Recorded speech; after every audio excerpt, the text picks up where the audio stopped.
ओम शांति। आज 17 मार्च 2025 के महावाक्यों में मधुबन से प्यारे मीठे बाप दादा ने कहा, मीठे बच्चे, पढ़ाई ही कमाई है। पढ़ाई सोर्स ऑफ इनकम है। इस पढ़ाई से ही तुम्हें 21 जन्मों के लिए खजाना जमा करना है। आज का प्रश्न है, जिन बच्चों पर बृहस्पति की दशा होगी उनकी निशानी क्या दिखाई देगी? उत्तर है, उनका पूरा पूरा ध्यान श्रीमत पर होगा। पढ़ाई अच्छी तरह पढ़ेंगे, कभी भी फेल नहीं होंगे। श्रीमत का उल्लंघन करने वाले ही पढ़ाई में फेल होते हैं। उन पर फिर राहु की दशा बैठ जाती है। अभी तुम बच्चों पर बृहस्पति बाप द्वारा बृहस्पति की दशा बैठी है। तो इससे समझने वाली बात है, जो भी ब्राह्मण बनता है इस संसार में, सब पे राहु की दशा है, सभी आत्माओं पे। ये बेहद की दशा की बात हो रही है, जन्म कुंडली वाले नहीं। भाई, हो गया ना, रावण माया का जो सबके ऊपर है, तो वो राहु की दशा हो गई। और जब हम शिव बाबा का बनते हैं तो वो बृहस्पति की दशा हो गई। वो अच्छी दशा मानी जाती है। तो ज्ञान में आने के बाद भी जो बाबा की श्रीमत को फॉलो नहीं करते, तो उन पे भी बृहस्पति की दशा पूर्ण रूप से नहीं है। उन पे भी राहु की दशा है। उनको भी कोई ना कोई परेशानी, दिक्कतें, या जो प्राप्तियां होनी है बाबा से, वो प्राप्तियां नहीं होती हैं। वो बाबा ने अनेकों मुरलियों में क्लियर किया है कि वो फिर नौकर चाकर और ऐसे भी बनते हैं जो चंडाल बन जाते हैं। तो संपूर्ण बृहस्पति की दशा को पाने के लिए संपूर्ण बाबा की श्रीमत का पालन करना है। फेल और पास होना ऐसा नहीं है कि हम बाबा की श्रीमत को पालन कर रहे हैं और हमारे मन मुताबिक रिजल्ट नहीं निकला, मान लीजिए, तो इसको फेल नहीं कहा जाता। बाबा ने कहा है और हम बच्चों ने वो कर दिया, उसके पास रिजल्ट कुछ भी आया, हम पास ही पास हैं, 100% पास। यहाँ पे रिजल्ट से हम पास फेल नहीं होते। श्रीमत के पालन और ना पालन करने से हम फेल पास होते हैं।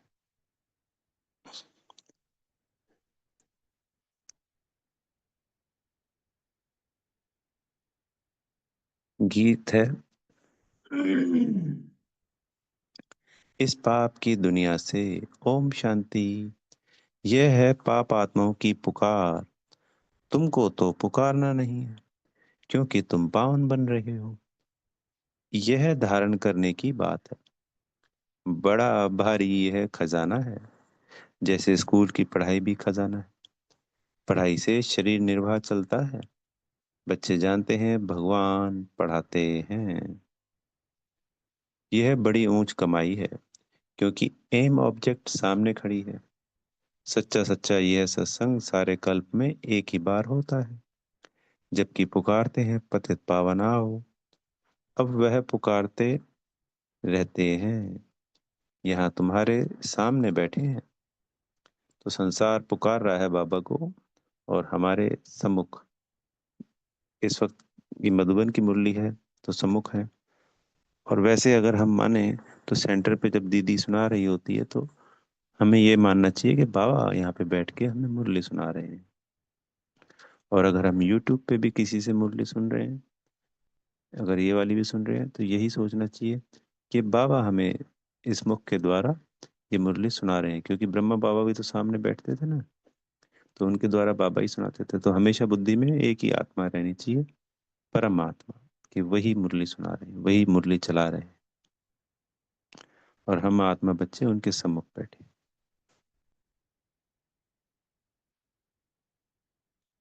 तुम बच्चे जानते हो, हम पुरुषार्थ कर रहे हैं नई दुनिया के लिए, जहाँ दुख का नाम निशान नहीं होगा। तुमको चैन मिलता है स्वर्ग में, नरक में थोड़ी चैन है। यह तो विषय सागर है, कलयुग है ना। सब दुखी ही दुखी हैं, भ्रष्टाचार से पैदा होने वाले हैं।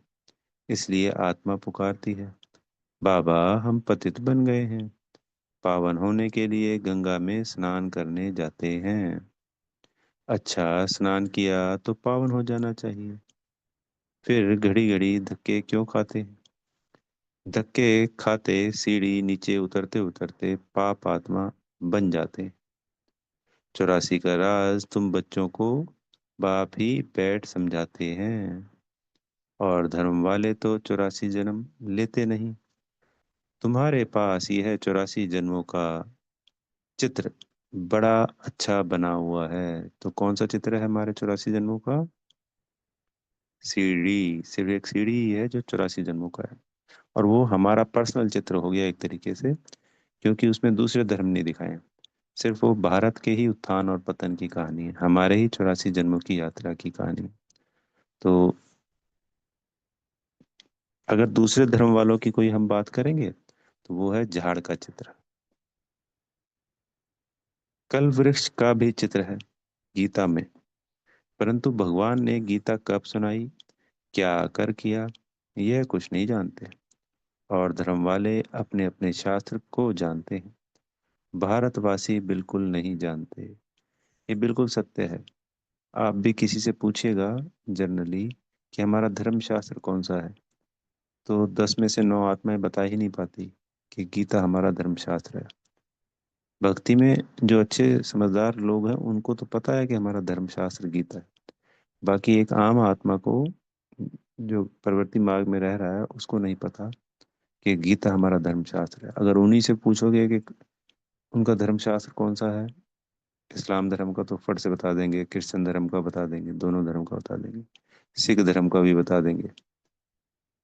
बौद्ध धर्म का नहीं है, धम्मपद है वैसे, पर उसका नॉलेज नहीं है। ऐसे ही हमारे धर्म का भी उनको नॉलेज स्वयं के धर्म का ही नहीं पता। तो इसलिए तो अनाथ है ना, ना अपने धर्म का पता, ना धर्म शास्त्र का पता, ना अपने धर्म को स्थापित करने वाले परमात्मा, अपने बाबा माता पिता का पता। तो इसलिए तो अनाथ है, तब बाबा आके हमें सनाथ बनाते हैं।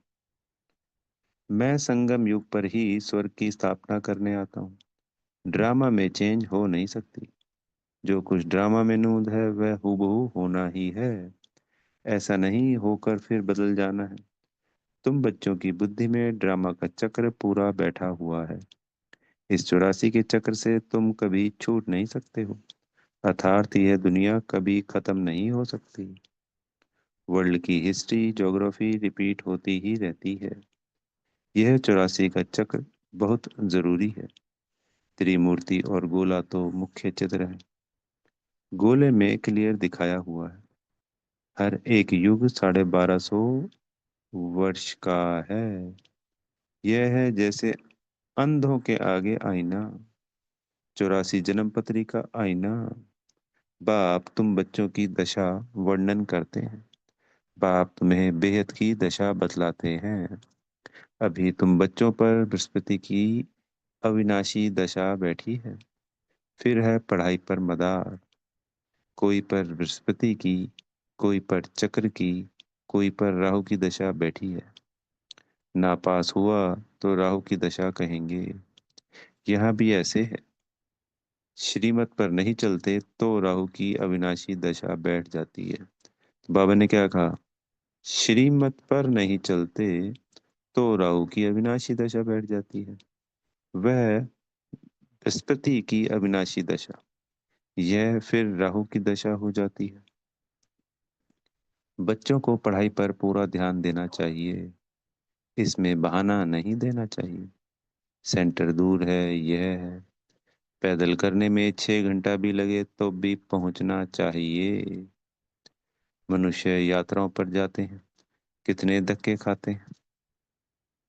आगे बहुत पैदल जाते थे, तो आज से लगभग 100 साल पहले तक, 50 साल पहले भी, 50 नहीं तो हाँ 100 साल पहले तक, पूरे इन 4 धाम की यात्रा पे पैदल ही जाया करते थे अपने घर से निकल के। बैलगाड़ी में भी जाते थे। यह तो एक शहर की बात है। यह बाप की कितनी बड़ी यूनिवर्सिटी है, जिससे तुम यह लक्ष्मी नारायण बनते हो। ऐसी उच्च पढ़ाई के लिए कोई कहे दूर पड़ता है या फुर्सत नहीं, बाप क्या कहेंगे? यह बच्चा तो लायक नहीं है। बाप ऊंच उठाने आते हैं, यह अपनी सत्यानाश कर देते। श्रीमत कहती है, पवित्र बनो, दैवी गुण धारण करो, इकट्ठे रहते भी विकार में नहीं जाना है, बीच में ज्ञान योग की तलवार है, हमको तो पवित्र दुनिया का मालिक बनना है। अभी दो पतित दुनिया के मालिक है ना, वह देवताएं थे, डबल सिरताज, फिर आधा कल बाद लाइट का ताज उड़ जाता है।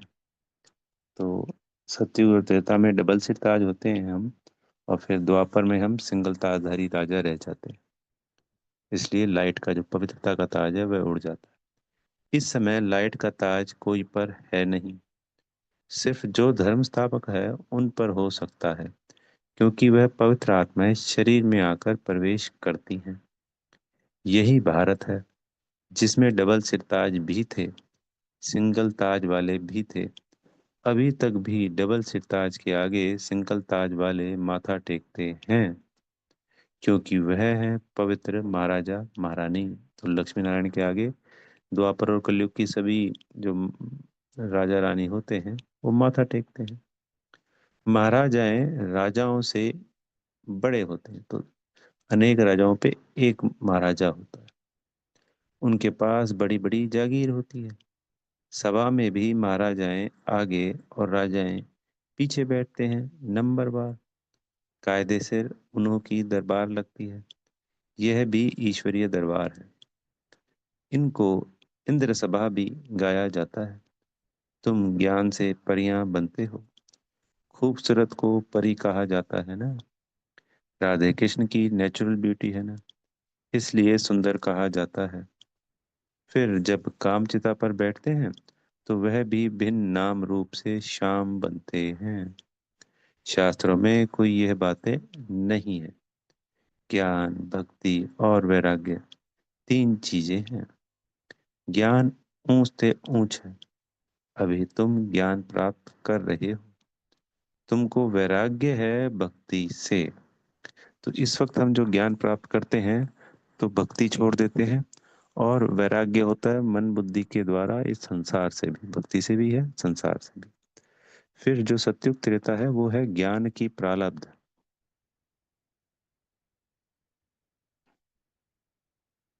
क्योंकि इस वक्त हम ये ज्ञान ले रहे हैं तो इसकी हमें प्रारब्ध भी तो लेनी है ना। तो प्रारब्ध हमको सत्युग और त्रेता में मिलती है, 33 करोड़ बच्चों को। और फिर द्वापर से भक्ति काल शुरू हो जाता है। तुमको वैराग्य है भक्ति से, यह सारी तमो प्रधान दुनिया अब खत्म होने वाली है। उनसे वैराग्य है। जब नया मकान बनाते हैं तो पुराने से वैराग्य हो जाता है ना। वह है हद की बात, यह है बेहद की बात। अब बुद्धि नई दुनिया तरफ है, यह है पुरानी दुनिया नर्क। सत्युग त्रेता को कहा जाता है शिवालय।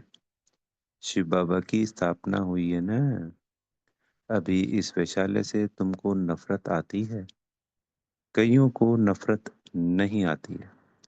शादी बर्बादी कर गटर में गिरना चाहते हैं। मनुष्य तो सभी हैं विषय वैतरणी नदी में, गंध में पड़े हैं, एक दो को दुख देते हैं। गाया भी जाता है अमृत छोड़, विष काहे को खाए। जो कुछ कहते हैं उसका अर्थ नहीं समझते हैं। तुम बच्चों में भी नंबरवार हैं, तो ये ज्ञान समझने में भी हम बच्चे नंबरवार हैं। सेंसिबल टीचर देखते ही समझ लेगा कि इनकी बुद्धि कहाँ भटक रही है। क्लास के बीच में कोई उबासी लेते या झुटका खाते तो समझा जाता है इनकी बुद्धि कहाँ घर बार या धंधे तरफ भटक रही है। उबासी थकावट की भी निशानी है। धंधे में मनुष्यों की कमाई होती रहती है तो रात को 1-2 बजे तक भी बैठे रहते हैं, कभी उबासी नहीं आती। यह तो बाप कितना खजाना देते हैं, उबासी देना घाटे की निशानी है। देवाला मारने वाले गुटखा खाते बहुत उबासी देते हैं। तुमको तो खजाने के पिछाड़ी खजाना मिलता है, तो कितना टेंशन होना चाहिए। पढ़ाई समय कोई उबासी दे तो सेंसिबल टीचर समझ जाएगा कि इनका बुद्धि योग और तरफ भटकता रहता है। यहाँ बैठे घर बार याद आएगा, बच्चे याद आएंगे। यहाँ तो तुमको भट्टी में रहना होता है, और कोई की याद ना आए। समझो कोई 6 घंटे, समझो कोई 6 दिन भट्टी में रहा, पिछाड़ी में किसकी याद आई, चिट्ठी लिखी तो फेल कहेंगे। फिर 7 रोज शुरू करो, 7 रोज भट्टी में डालते हैं कि सब बीमारी निकल जाए। तुम आधा कल्प के महान रोगी हो, बैठे बैठे अकाले मृत्यु हो जाती है। सतयुग में ऐसे कभी होता नहीं है। यहाँ तो कोई न कोई बीमारी जरूर होती है। मरने के समय बीमारी में चिल्लाते रहते हैं, स्वर्ग में जरा भी दुख नहीं होता। वहां तो समय पर समझते हैं अभी टाइम पूरा हुआ, हम यह शरीर छोड़ बच्चे बनते हैं। यहाँ भी तुमको साक्षात्कार होंगे कि यह बनते हैं। ऐसे बहुतों को साक्षात्कार होते हैं। ज्ञान से भी जानते हैं कि हम बेगर टू प्रिंस बन रहे हैं। हमारी एम ऑब्जेक्टिव यह राधे कृष्ण बनने की है, लक्ष्मी नारायण नहीं, राधे कृष्ण। क्योंकि पूरे 5,000 वर्ष तो इनके ही कहेंगे। लक्ष्मी नारायण के तो फिर भी 20-25 वर्ष कम हो जाते हैं। इसलिए श्री कृष्ण की महिमा जास्ती है। यह भी किसको पता नहीं कि राधे कृष्ण ही फिर सो लक्ष्मी नारायण बनते हैं, क्योंकि राधे कृष्ण तो हैं जिस दिन से सतयुग शुरू होता है, तो उस समय से बचपन से। और लक्ष्मी नारायण गद्दी पे बैठते हैं जब भी बैठते होंगे 25-30 साल की उम्र से। तो इसलिए लक्ष्मी नारायण पूरा नहीं हुआ समय 5,000 साल। तो राधा कृष्ण का पूरा समय कहेंगे 5,000 साल। अभी तुम बच्चे समझते जाते हो, यह पढ़ाई है। हर एक गांव गांव में सेंटर खुलते जाते हैं। तुम्हारी है यूनिवर्सिटी कम हॉस्पिटल। इसमें सिर्फ 3 पैर पृथ्वी चाहिए। वंडर है ना। जिनकी तकदीर में है तो वे अपने कमरे में भी सत्संग खोल देते हैं। यहाँ जो बहुत पैसे वाले हैं, उन्हों के पैसे तो सब मिट्टी में मिल जाने हैं। तुम बाप से वर्षा ले रहे हो भविष्य 21 जन्मों के लिए। बाप खुद कहते हैं, इस पुरानी दुनिया को देखते हुए बुद्धि का योग वहां लगाओ। कर्म करते हुए यह प्रैक्टिस करो। यह बात देखनी होती है ना। तुम्हारी अब प्रैक्टिस हो रही है। बाप समझाते हैं हमेशा शुद्ध कर्म करो, अशुद्ध कोई काम ना करो। कोई भी बीमारी है तो सर्जन बैठा है, उससे राय करो। हर एक बीमारी अपनी है, सर्जन से तो अच्छी राय मिलेगी। पूछ सकते हो इस हालत में क्या करें। अटेंशन रखना है कि कोई कर्म ना हो जाए। यह भी गायन है। जैसा अन्न वैसा मन। मांस खरीद करने वालों पर, बेचने वाले पर, खिलाने वाले पर भी पाप लगता है। तो जो पहला कोई भी जीव हत्या करता है, उससे लेके अंत तक खाने वाले का, तो बनाने वाला, खाने वाला, खरीदने बेचने वाला, उसको पहली पहली बार जिसने जीव हत्या की है, तो ये सभी उसके अधिकारी हो जाते हैं, पाप के अधिकारी। तो खिलाने वाले पर भी पाप लगता है। पतित पावन बाप से कोई बात छिपानी नहीं चाहिए। सर्जन से छिपाया तो बीमारी छूटेगी नहीं। यह है बेहद का अविनाशी सर्जन। इन बातों को दुनिया तो नहीं जानती है। तुमको भी अभी नॉलेज मिल रही है, फिर भी योग में बहुत कमी है। याद बिल्कुल करते नहीं है, यह तो बाबा जानते हैं। फट से कोई याद ठहर नहीं जाएगी। नंबरवार तो है ना। जब याद की यात्रा पूरी होगी तब कहेंगे कर्मातीत अवस्था पूरी हुई। फिर लड़ाई भी पूरी लगेगी।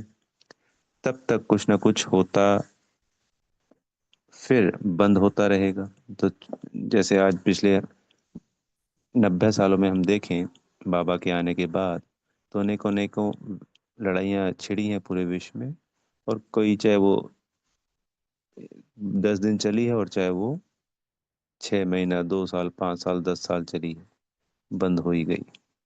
पर जो अंत की लड़ाई होगी वो आर पार की होगी। लड़ाई तो कभी भी छिड़ सकती है, परंतु विवेक कहता है जब तक राजाई स्थापन नहीं हुई है तब तक बड़ी लड़ाई नहीं लगेगी। तो जब तक 108 की माला तैयार नहीं हो जाती तब तक लड़ाई नहीं लगेगी। थोड़ी थोड़ी लगकर बंद हो जाएगी। यह तो कोई नहीं जानते कि राजाई स्थापन हो रही है। सतो प्रधान, सतो रजो तमो बुद्धि तो है ना। तुम्हारे में भी सतो प्रधान बुद्धि वाले अच्छी रीति याद करते रहेंगे। ब्राह्मण तो अभी लाखों की अंदाज में होंगे, परंतु उसमें भी सगे और लगे तो है ना। सगे अच्छी सर्विस करेंगे, माँ बाप की मत पर चलेंगे। लगे रावण की मत पर चलेंगे। तो हैं बाबा के बच्चे, पर चलेंगे रावण की मत पर। तो जो सगे हैं, जो बाबा की श्रीमत पे चल रहे हैं, उन पर बृहस्पति की दशा हो जाएगी। और जो लगे रावण की मत पे चल रहे हैं, उन पे राहु की दशा हो गई। ये सिर्फ समझने के लिए है कि फिर उनका कल्याण नहीं हो सकता ना। कुछ रावण की मत पर, कुछ राम की मत पर लंगड़ाते चलेंगे। बच्चों ने गीत सुना, कहते हैं बाबा ऐसी जगह ले चलो जहाँ चैन हो। स्वर्ग में चैन ही चैन है, दुख का नाम नहीं। स्वर्ग कहा जाता है सत्युग को। अभी तो है कलयुग, यहाँ फिर स्वर्ग कहाँ से आया। तुम्हारी बुद्धि अब स्वच्छ बनती जाती है। स्वच्छ बुद्धि वालों को मलेच्छ बुद्धि नमन करते हैं। तो द्वापर कलयुग की आत्माएं, इन देवी देवताएं जो स्वच्छ बुद्धि बन जाते हैं, उनको नमन करते हैं। पवित्र रहने वालों का मान है। सन्यासी पवित्र है तो गृहस्थी वाले उन्हों को माथा टेकते हैं। सन्यासी तो विकार से जन्म ले फिर सन्यासी बनते हैं। देवताओं को तो कहा ही जाता है संपूर्ण निर्विकारी। सन्यासियों को कभी संपूर्ण निर्विकारी नहीं कहेंगे। तो तुम बच्चों को अंदर बहुत खुशी का पारा चढ़ना चाहिए। इसलिए कहा जाता है अतीन्द्रिय सुख पूछना हो तो गोप गोपियों से पूछो, जो बाप से वर्षा ले रहे हैं, पढ़ रहे हैं। यहाँ सम्मुख सुनने से नशा चढ़ता है, फिर कोई का कायम रहता है और कोई का जट उड़ जाता है। संग दोष के कारण नशा स्थायी नहीं रहता। तुम्हारे सेंटर पर ऐसे बहुत आते हैं। थोड़ा नशा चढ़ा, फिर पार्टी आदि में कहाँ गए, शराब बीड़ी आदि पिया, खल्लास। संग दोष बहुत खराब है। हंस और बगुले इकट्ठे रह ना सके। पति हंस बनता है तो पत्नी बगुला बन जाती है। कहाँ फिर स्त्री हंसनी बन जाती, पति बगुला हो पड़ता। कहें पवित्र बनो तो मार खाएं। कोई कोई घर में सब हंस होते हैं, फिर चलते चलते हंस से बदल बगुला बन पड़ते हैं। पाप तो कहते हैं अपने को सब सुखदाई बनाओ, बच्चों को भी सुखदाई बनाओ। यह तो दुख धाम है ना। अभी तो बहुत आफतें आनी है, फिर देखना कैसे त्राही त्राही करते हैं। अरे बाप आया है, हमने बाप से वर्षा नहीं पाया, फिर टू लेट हो जाएगी।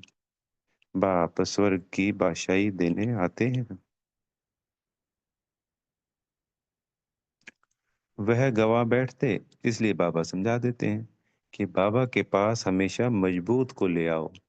तो तभी ज्ञान में चलने के 1 साल बाद और सभी धारणाओं पे खरा उतरने के बाद ही बाबा के पास ले जाया जाता था।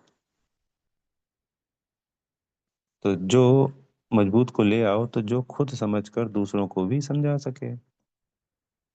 बाकी बाबा कोई सिर्फ देखने की चीज तो है नहीं। शिव बाबा कहाँ दिखाई पड़ता है? अपनी आत्मा को देखा है क्या? सिर्फ जानते हो। वैसे परमात्मा को भी जानना है। दिव्य दृष्टि बगैर उनको कोई देखा नहीं जा सकता।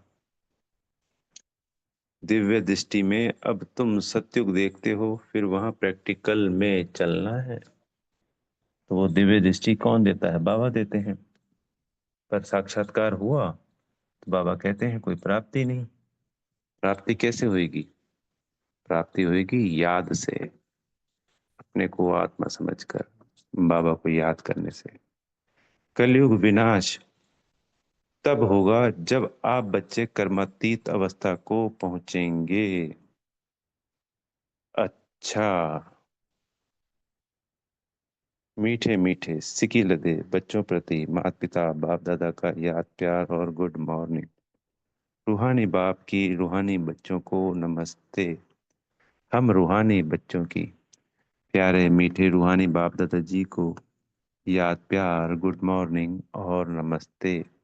धारणा के लिए मुख्य सार में पहला पॉइंट, इस पुरानी दुनिया को देखते हुए बुद्धि का योग बाप वह नई दुनिया तरफ लगा रहे हैं। ध्यान रहे कर्मेंद्रियों से कोई विकर्म ना हो जाए। हमेशा शुद्ध कर्म करने हैं। अंदर कोई बीमारी है तो सर्जन से राय लेनी है। दूसरा है, संग दोष बहुत खराब है, इससे अपनी बहुत बहुत संभाल करनी है। अपने को और परिवार को सुखदायी बनाना है। पढ़ाई के लिए कभी बहाना नहीं देना है। सदगुरु जी से वरदान मिल रहा है, श्रेष्ठ भावना के आधार से सर्व को शांति शक्ति की किरणें देने वाले विश्व कल्याणकारी भव। जैसे बाप के संकल्प व बोल में नैनों में सदा ही कल्याण की भावना व कामना है, ऐसे आप बच्चों के संकल्प में विश्व कल्याण की भावना व कामना भरी हुई हो। कोई भी कार्य करते विश्व की सर्व आत्माएं इमर्ज हो। मास्टर ज्ञान सूर्य बन शुभ भावना व श्रेष्ठ कामना के आधार से शांति व शक्ति की किरणें देते रहो। तब कहेंगे विश्व कल्याणकारी।